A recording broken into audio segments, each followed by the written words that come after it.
Exactly 6 महीने boss. ठीक 6 महीने में नरेंद्र मोदी ने कैसे देश की पॉलिटिक्स में हालात बदल दिए, जज्बात बदल दिए, पूरा माहौल बदल दिया। आज उसकी ऐसी पावरफुल तस्वीरें आई हैं कि नरेंद्र मोदी से हल्का सा भी जो कनेक्ट रखने वाला व्यक्ति होगा ना, वो इन तस्वीरों को देखकर भावुक हो जाएगा। आज आपको एक एक तस्वीर दिखाऊंगा, मोदी पावर की ऐसी तस्वीरें जो विपक्ष को सोने नहीं देंगी, जो बरनौल की बिक्री बढ़ा देंगी।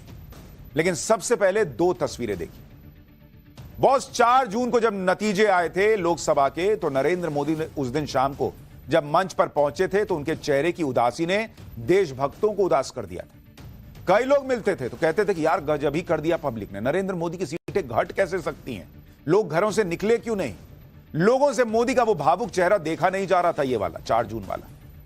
लेकिन हमने तब भी आपसे कहा था कि मोदी वो नेता हैं जो कमबैक में नहीं, तूफानी कमबैक में विश्वास करते हैं। और आज महाराष्ट्र में मुख्यमंत्री के शपथ ग्रहण कार्यक्रम में एक मंच सजा था जहां मोदी थे, लेकिन आज नरेंद्र मोदी का चेहरा चमक रहा था, दमक रहा था, चेहरे पर गजब की स्माइल थी, संतुष्टि का भाव था। आज का क्लियर मैसेज था कि Modi is back and Modi is back with a bang. पहले हरियाणा और फिर महाराष्ट्र। आप ये दोनों तस्वीरें देखिए बॉस। नरेंद्र मोदी से कनेक्ट रखने वाला आदमी इन तस्वीरों को देखकर भावुक हो जाएगा कि 4 जून को नरेंद्र मोदी का चेहरा कैसे उतरा हुआ था और कैसे 6 महीने में उन्होंने पूरी कहानी पलट दी और आज चेहरा चमक रहा था। आज से 6 महीने पहले कोई यह सोच भी नहीं सकता था कि बीजेपी महाराष्ट्र में इतिहास रच देगी। लेकिन यह नरेंद्र मोदी का जलवा है बॉस। जब जब उनके राजनीतिक प्रतिद्वंदी उन्हें खत्म बताने लगते हैं, मोदी का और विराट प्रदर्शन वहीं से शुरू होता है। और उनकी टीम में जो प्लेयर्स हैं वो भी कुछ कम नहीं। आज देवेंद्र फडणवीस के शपथ ग्रहण से ऐसी पावरफुल तस्वीरें आई हैं कि इंडी गठबंधन और उनके इकोसिस्टम को बरनौल खरीदना पड़ जाएगा, आग लगेगी उनमें। और आज की कहानी सिर्फ मोदी की ही नहीं बल्कि फडणवीस के कमबैक की भी है। जिस नेता को 5 साल पहले सिर्फ 80 घंटे के लिए सीएम की कुर्सी मिली थी, फिर उसे सीएम से डिप्टी सीएम बनना पड़ा, आज उसने सीएम के तौर पर फिर वापसी की। उन्होंने 5 साल पहले कहा कि समंदर हूं लौट कर आऊंगा, तो समंदर आज लौट कर आया। और नरेंद्र देवेंद्र के इस समंदर में डूब गए इंडी गठबंधन के तमाम दिग्गज। देवेंद्र फडणवीस के तौर पर एक मजबूत नेता नरेंद्र मोदी ने महाराष्ट्र में खड़ा कर दिया, जो आज की डेट में बड़े बड़ों पर भारी है। नरेंद्र मोदी और कांग्रेस के बीच सोच का फर्क ही यही है कि कांग्रेस गांधी परिवार से आगे बढ़ नहीं पाई, वहीं नरेंद्र मोदी ने कुछ ऐसा कर दिया जिसकी भनक भी कांग्रेस को नहीं है। आज इसी मंच पर मोदी का वो मेगा प्लान भी सामने आ गया जिसके बारे में ज्यादातर लोगों को नहीं पता। मोदी की भारत के लिए वो प्लानिंग जिसके बारे में आप सुनेंगे तो हैरान रह जाएंगे कि बहुत गजब की सोच रखते हैं मोदी। तो उस प्लान में योगी भी हैं, हिमंता भी हैं, फडणवीस भी हैं और कुछ लोग और भी हैं। आज पाठशाला में मोदी के अनसुने मेगा प्लान के बारे में भी आपको बताऊंगा। लेकिन पहले एक बार मुंबई में बीजेपी का वो शक्ति प्रदर्शन देख लीजिए जिसे देखकर आज राहुल गांधी शायद ही सो पाए।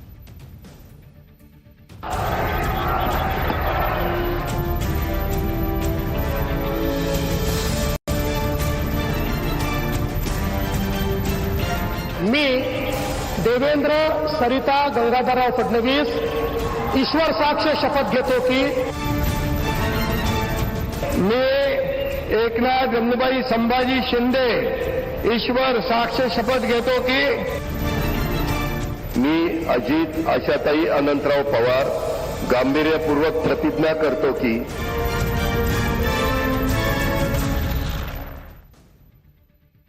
आज मुंबई में सिर्फ सीएम का शपथ ग्रहण नहीं था बॉस, यह प्रधानमंत्री नरेंद्र मोदी की ताकत को दिखाने वाली तस्वीरें। मोदी है तो मुमकिन है इसको साबित करने वाली तस्वीरें। पूरे देश से एनडीए के नेता, एनडीए के मुख्यमंत्री वहां पर मौजूद थे। यह पूरी नरेंद्र मोदी की जबरदस्त टीम थी जिसने देश की राजनीति में धूम मचा रखी है। इस टीम को एक साथ एक मंच पर देखकर इंडी गठबंधन के नेताओं की नींद उड़ जाएगी रात में, क्योंकि जिनके पास ऐसी टीम हो, जिसके पास नरेंद्र मोदी जैसा लीडर हो, उससे सिर्फ हवाबाजी करके टक्कर नहीं ली जा सकती जो इंडिया अलायंस कर रहा है। महाराष्ट्र में राहुल गांधी और इंडी गठबंधन ने कितनी हवाबाजी की थी, लेकिन जैसे हरियाणा में हारे उससे बुरी हार तो महाराष्ट्र में। महाराष्ट्र में बीजेपी को जीत मिली। बीजेपी को जितनी सीटें आई वो अपने आप में ऐतिहासिक है। महाराष्ट्र में ऐसी जीत बीजेपी को कभी नहीं मिली थी, लेकिन इस बार जनता ने नरेंद्र मोदी का जो साथ दिया, नरेंद्र मोदी पर जो भरोसा दिखाया, वो अपने आप में कमाल है। इसलिए आज जब प्रधानमंत्री नरेंद्र मोदी शपथ ग्रहण समारोह के मंच से जाने लगे तो जनता के सामने सिर झुकाया, जनता को नमन किया। और यह इकलौता ऐसा शपथ ग्रहण होगा बॉस जो एक पूरे इकोसिस्टम की झूठी हवाबाजी का चुन चुन कर जवाब दे रहा था। भाई माहौल यह बनाया गया था कि मोदी कमजोर पड़ गए, अमित शाह का कमाल खत्म हो चुका है और मोदी शाह के बीच भी मामला ठीक नहीं है। कुछ लोगों ने तो यह भी माहौल बनाना शुरू कर दिया। लेकिन बॉस पॉलिटिक्स में मोदी शाह की जोड़ी का तोड़ फिलहाल तो दूर दूर तक दिख नहीं रहा। नरेंद्र मोदी की लीडरशिप और अमित शाह की स्ट्रैटेजी दोनों कमाल का कॉम्बिनेशन है और यही विपक्ष मात खा जाता है क्योंकि उनके पास ना तो नेता है ना स्ट्रैटेजी। हरियाणा और उसके बाद महाराष्ट्र की जीत कितनी बड़ी है बीजेपी के लिए यह आज अमित शाह का चेहरा देखकर पता चल रहा था। अमित शाह एकदम रिलैक्स्ड मूड में थे। भाई आप तस्वीरें देखिए, मंच पर घूम घूम कर सबसे मिल रहे थे। हाँ भाई तुम्हारा क्या हाल है, हाँ बोलो, हाँ क्या, चेहरे पे मुस्कान, जैसे एक दो पेपर गड़बड़ाने के बाद किसी ने बड़ा इम्तिहान क्लियर कर लिया हो, उस टाइप की फीलिंग अमित शाह के चेहरे पर दिख रही। अमित शाह इतना खिलखिलाते अमूमन नहीं दिखते हैं, थोड़ा टेंस रहते हैं, सीरियस रहते हैं, लेकिन आज देखिए घूम घूम के मंच पे सबसे मिल रहे थे। नीतीश कुमार से मिले, अपने नेताओं से मिले, सबसे मिल लिए, योगी जी से मिल लिए। ये देखिए अमित शाह की आज की एक और तस्वीर बहुत गजब की है। अमित शाह जब मंच पर आए तो सामने सीएम योगी भी दिख गए। कितनी बातें फैलाई जाती हैं कि अमित शाह और योगी के बीच बन नहीं रही, इसलिए आज जब अमित शाह योगी से मिले तो सबकी नजर अटक गई वहीं पर। अमित शाह योगी से मिले, हाथ मिलाया, रुक के थोड़ी देर बातचीत भी की। इकोसिस्टम को यह तस्वीर बहुत गहरा जख्म देगी क्योंकि अमित शाह और योगी के बीच टकराव की बातें इकोसिस्टम खूब फैला रहा था कि बॉस योगी तो हटने वाले हैं, उनकी कुर्सी जाने वाली है वगैरह वगैरह। आप ये तस्वीर देखिए, अमित शाह का चेहरा देखिए, योगी आदित्यनाथ का चेहरा देखिए, दोनों का चेहरा खिलखिला रहा है, चमक रहा है। मैंने कहा ना उस मंच पर आज शपथ ग्रहण खाली नहीं हो रहा था, मोदी पावर की तस्वीरें थी। इंडी गठबंधन और उनके इकोसिस्टम के जले पर नमक छिड़का शिंदे के शपथ ग्रहण में आ जाने में। पहले ये लोग सोच रहे थे कि शिंदे कोई खेला कर देंगे क्योंकि शिंदे ने लास्ट तक नहीं बताया था कि डिप्टी सीएम बनेंगे या नहीं, शपथ लेने आएंगे या नहीं, लेकिन लास्ट में शिंदे भी शपथ ग्रहण में पहुंच गए। और तो और देवेंद्र फडणवीस के साथ साथ शिंदे मंच पर आए। सिर्फ मंच पर ही नहीं आए बल्कि डिप्टी सीएम के पद की शपथ भी ली। शिंदे को थोड़ा लग तो रहा होगा कि वो पहले सीएम थे अब डिप्टी सीएम हो गए, लेकिन यह भी सोचना चाहिए कि फडणवीस भी सीएम थे फिर डिप्टी सीएम बने ना थे। इसलिए यह सब सियासत में चलता है, जिनके हिसाब से नेताओं की जिम्मेदारी तय होती है।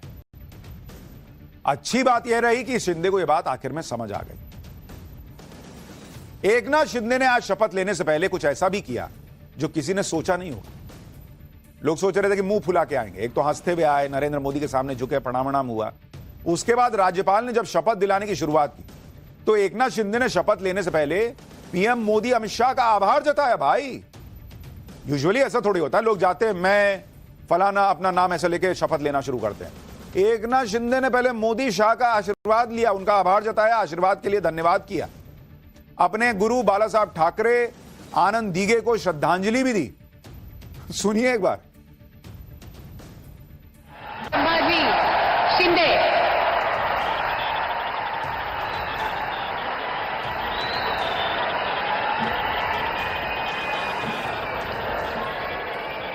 संभाजी शिंदे।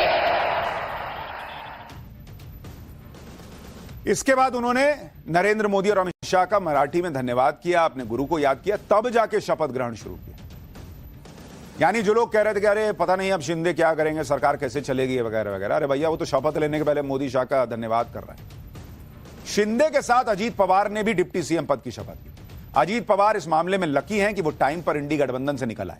इसके लिए उन्होंने अपने चाचा शरद पवार से बहुत उलझना भी पड़ा। लोकसभा चुनाव में बड़ी मायूसी भी मिली, लेकिन अजीत पवार ने भी कम बैक किया और शरद पवार को एकदम से ऐसा साइड लगाया जहां से अब शरद पवार की राजनीति का दी एंड ही दिखता है। वैसे अजीत पवार ने आज एक रिकॉर्ड भी बना दिया, वो छठी बार डिप्टी सीएम बन गए।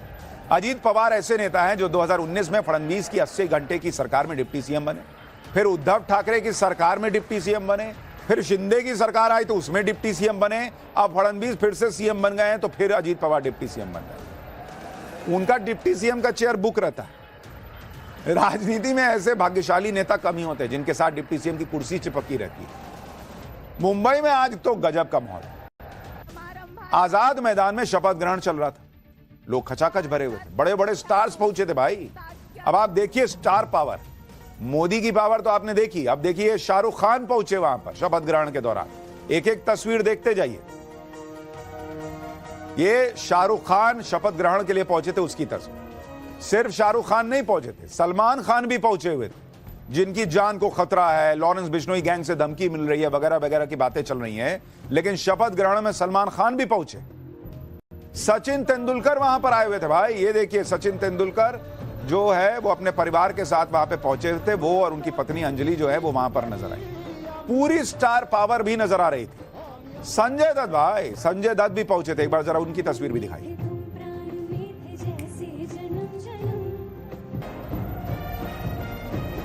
इसके अलावा वहां रणबीर कपूर भी आए थे, जरा उसकी तस्वीर दिखाइए। मतलब बड़े बड़े फिल्मी सितारे, रणवीर सिंह भी वहां पर आए हुए थे। तो जितनों के आप नाम लीजिए, बड़े बड़े स्टार, माधुरी दीक्षित वहां पर आई हुई थी। ये देखिए रणबीर कपूर आए हुए हैं, रणवीर सिंह आए हुए हैं। माधुरी दीक्षित की तस्वीर दिखाइए, वो भी पहुंची हुई थी। अंबानी परिवार वहां पर आया हुआ था भाई। जो राहुल गांधी अडानी अंबानी करते नहीं थकते। आजकल हालांकि उन्होंने अंबानी को छोड़ रखा है, लेकिन अंबानी परिवार वहां पहुंचा हुआ था। आज की इन पावरफुल तस्वीरों के बाद अब आपको नरेंद्र मोदी के उस मेगा प्लान के बारे में भी बताता हूं, जिसकी बात हमने पाठशाला की शुरुआत में की थी। भाई आपने ये तो देख लिया कि शपथ ग्रहण पावरफुल रहा, नरेंद्र मोदी की पावरफुल तस्वीर आ गई, लेकिन इसके पीछे एक बड़ी कहानी है। आज शपथ ग्रहण के मंच से नरेंद्र मोदी का वो मेगा प्लान भी दिख गया, जिसके बारे में किसी को भनक नहीं, जिसके बारे में सुनकर आप भी कहेंगे कि नरेंद्र मोदी तो गजब ही आदमी है बॉस, इतनी दूर की कौन सोच सकता है।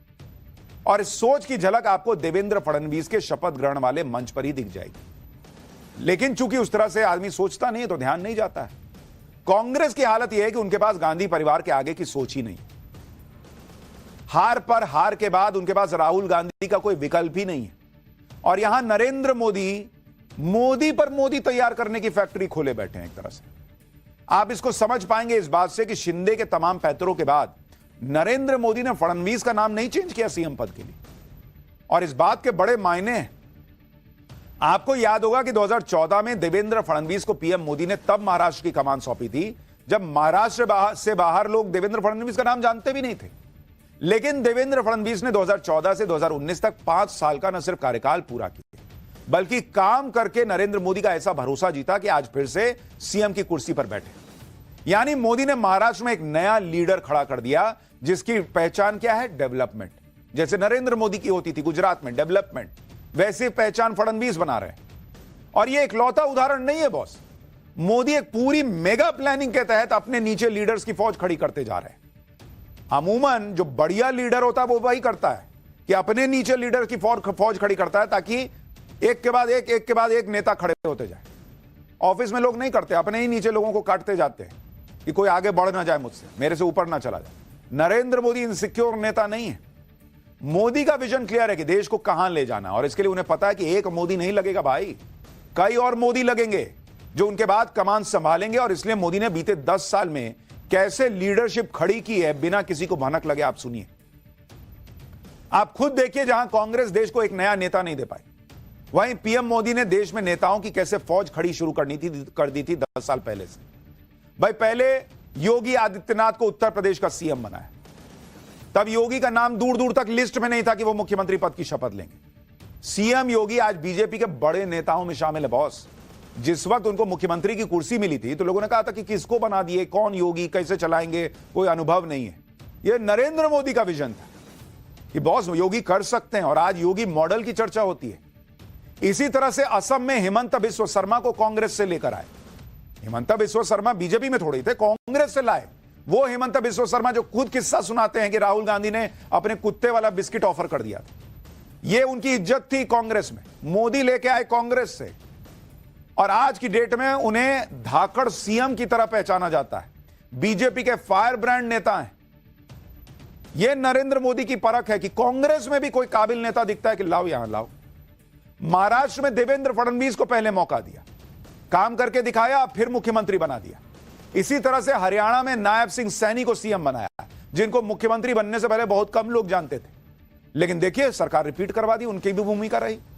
राजस्थान में भजन लाल शर्मा को सीएम बनाया, जो काफी समय से संगठन में काम कर रहे थे। मध्य प्रदेश में मोहन यादव को सीएम बनाया, जो पहले शिवराज सरकार में मंत्री थे। कोई सोच नहीं सकता था कि शिवराज सिंह चौहान वहां से हटेंगे इतनी प्रचंड जीत के बाद। बना दिया मोहन यादव। उत्तराखंड में पुष्कर सिंह धामी को सीएम बनाया, जो पीएम मोदी के विजन को लागू कर रहे हैं। यानी आप देख रहे हैं अपने पीछे वो एक एक करके नेताओं की फौज खड़ी कर रहे हैं, जिनके अंदर नरेंद्र मोदी के नेतृत्व में ट्रेनिंग लेकर मोदी बनने या मोदी के 20 नहीं 19 18 पहुंचने की भी काबिलियत। भाई नरेंद्र मोदी भी जब गुजरात में तो सीख ही रहे थे ना, आज जाकर इतना काम करके मोदी बने। इन लोगों को मौका ही नहीं मिलेगा, कौन बनेगा मोदी भाई? यही मोदी प्लान करके चल रहे हैं। खास बात यह है कि ये सभी नेता बहुत ज्यादा उम्र के नहीं है, यानी आने वाले समय में ये सभी नेता बीजेपी में बड़ा रोल निभा सकते हैं। नरेंद्र मोदी नए नेतृत्व को बढ़ाने, उन्हें मौका देने और नई लीडरशिप खड़ी करने में विश्वास करते हैं। आप सोचिए, बीजेपी में फौज खड़ी हो गई है, कांग्रेस को राहुल गांधी के अलावा कोई दिख ही नहीं रहा है। अच्छा, इसमें आप एक एक की क्वालिटी देखिए। जैसे देवेंद्र फडणवीस को महाराष्ट्र का सीएम बनाना कोई छोटी घटना नहीं है। इससे पता चलता है कि बीजेपी अपने नेताओं को एक बार फेल होने से किनारे नहीं कर देती। देवेंद्र फडणवीस 2014 में पहली बार महाराष्ट्र के सीएम बने, लेकिन 2019 में शिवसेना से बीजेपी का गठबंधन टूट गया। इसके बाद देवेंद्र फडणवीस ने अजीत पवार के साथ मिलकर आनंद फानंद में शपथ ले ली।